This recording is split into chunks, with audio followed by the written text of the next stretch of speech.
The governor, he threatened me. He told me, "Munataka kuninyang'anya serikali. Do you know what impeachment means to me? Mimi sijawahi apply kazi, sitawahi simama kiti, nitakuua." The CCTV footage showing the night Isiolo former Chief of Health Officer was abducted has been exposed. The footage captures a chilling scene. 4 armed men descend on Abdirahman Mohamed, the former Isiolo Chief Health Officer. The grainy video shows him dragged away violently, a moment that has now become a symbol of Isiolo's deep political crisis.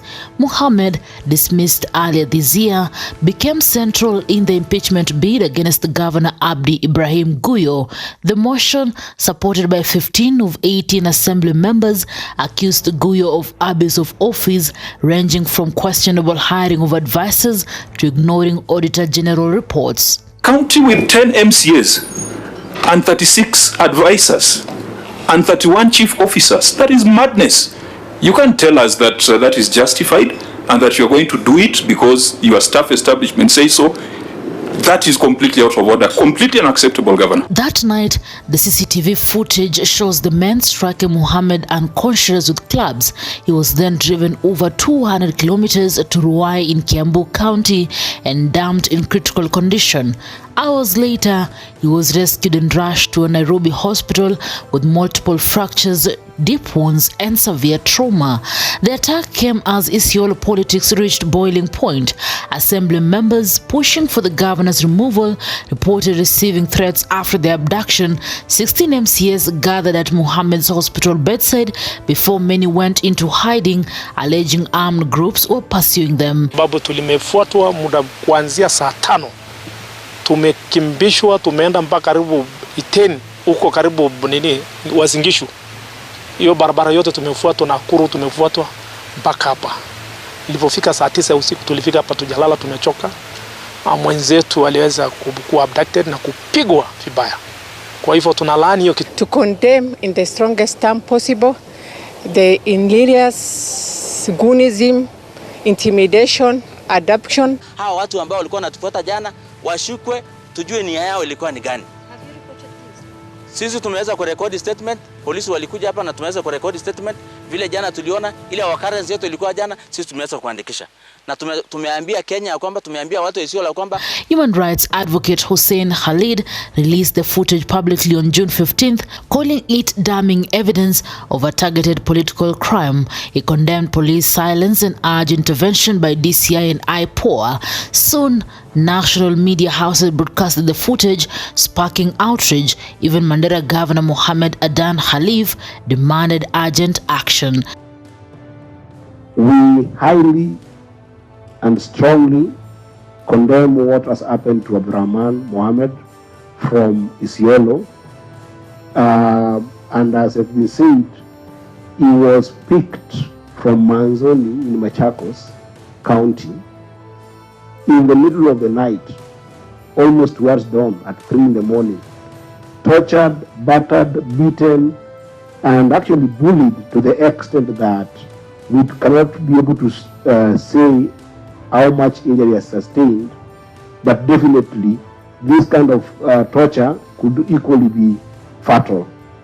We condemn this highly, and we want to say that the DCI should not only investigate, but the DCI must summon the governor of Isiolo, because it's alleged that the goons who beat this young man and who have tortured this young man are associated with the governor of Isiolo. We are asking the DCI that he summons the governor of Isiolo to make statements and to give light to what could have happened to this young man. But as of September 8th, 2025, no arrests have been made. The CCTV video, clear as day, sits in the public domain, yet justice drags.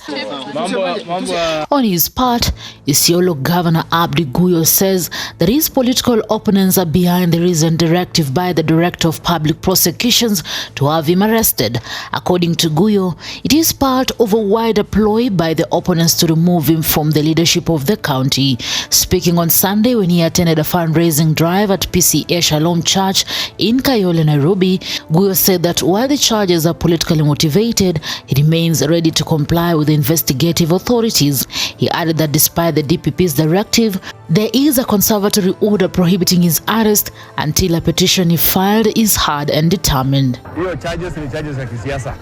We will fight it. Na tunajua with time will be vindicated. Hainisumbui na hainikoseshi usingizi. Ninataka kuambia wale wanasiasa ambao wako nyuma hiyo vitu, ukitaka kuwa gavana, hakuna njia ya mkato ya kuwa nini gavana. The only way for you to be a governor is through the people. Guyo is facing arrest alongside 7 others following a directive from the DPP.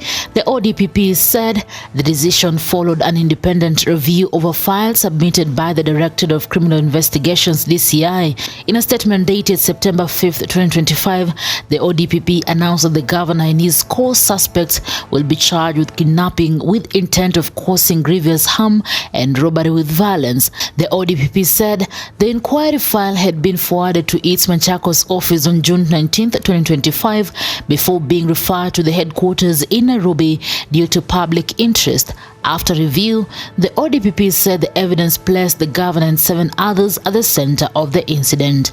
According to the ODPP, on the material day, a former Isiolo County Chief Officer of Health was with 15 members of County Assembly MCAs who allegedly supported the governor's impeachment. They had convened at a hotel in Manzoni, Machakos County. The ODPP alleged the governor later arrived with his supporters. The ODPP further claimed that the ex-Chief Officer of Health was threatened, blindfolded, beaten, and later abandoned in the Ruai sewage area.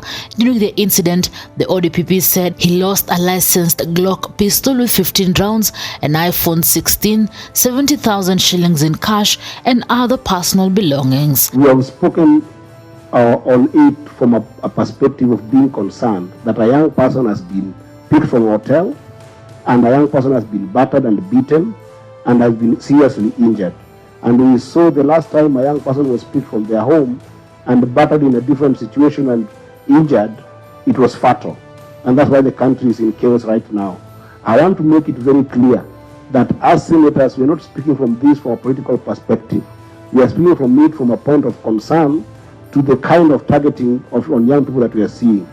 He came to me, the governor, he threatened me, he told me, "Munataka kuninyang'anya serikali. Do you know what impeachment means to me? Mimi sijawahi apply kazi, sitawahi simama kiti, nitakuua." Newsroom, Maisha TV, Reader, Kering Chebet.